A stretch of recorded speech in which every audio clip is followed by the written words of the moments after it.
Good morning, Mark Soderberg with ADM Investor Services with your morning ag outlook for Thursday, October the 3rd. Well, pretty quiet, uneventful trade overnight in the ag space. Ranges are quite narrow. However, as we get a little closer to the pause, we are trading back into some new lows. The only thing higher right now is bean oil, which is still about 5 to 10 points better. We're sitting about 2 lower in corn, 10 to 12 lower in beans on their lows. Meal prices are down $5 to $6 per ton, and wheat is about 2 to 4 lower across all three classes. Fresh news is a little bit scarce. Traders just continue to nervously await Israel's response to Iran's barrage of missiles here 2 days ago. We do have export sales later this morning. The port strike across the U.S. Gulf Coast and East Coast is now into day 3, and really so far it doesn't seem to have had much impact on agricultural prices. Yesterday's EIA data did show last week's ethanol production in the U.S. rose 2% from the previous week.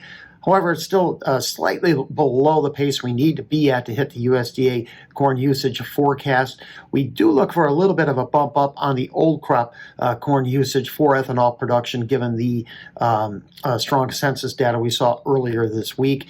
Yesterday, speculators were buyers across the ag space with the exception of soybean meal, where they are believed to have sold a couple thousand contracts.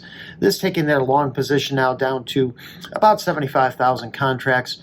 Money managers remain short everywhere else, however, but those positions continue to shrink.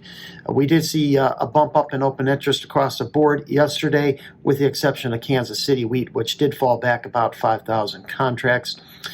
In Europe, the wheels are in motion to push back by at least 1 year a deforestation law that would require commodity trading firms that sell food products in Europe to prove that their commodities did not come from land that was cleared of forest after 2020. This is due to immense pressure from commodity trading groups and other countries over their lack of preparedness for the law, which was to take effect at the end of this year. Critics of the law claim that it would bring unnecessary cost and inflation into the global food chain. We're likely to see results today from Algeria's tender for 320,000 tons of South American feed corn.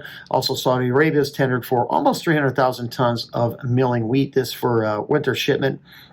U.S. weather will continue to enable harvest progress to gather steam with much above normal temperatures and dry conditions over a vast majority of the nation's midsection, really right through the middle part of October. Argentina is forecast to see beneficial rains in key growing areas over the next week to 10 days. However, widespread soaking rain in some of these central areas, drought-stressed areas of Brazil, continue to get pushed back, will likely keep early planting progress delayed. So right now everything's a little bit lower, again, with the exception of bean oil. We're still about a week away. A week from tomorrow is the next USDA production update.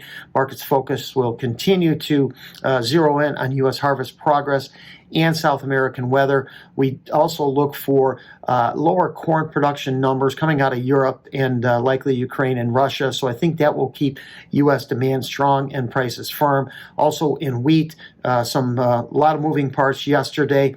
We'll see if there's any follow-up to the story of Egypt buying just over 3 million metric tons of wheat in government-to-government negotiations stretched out over the next 6 months. Likely that a lot of that coming from Russia. So we'll see if they look to curtail some of their grain shipments here moving forward. So thank you for listening, everyone. I hope you have a wonderful day.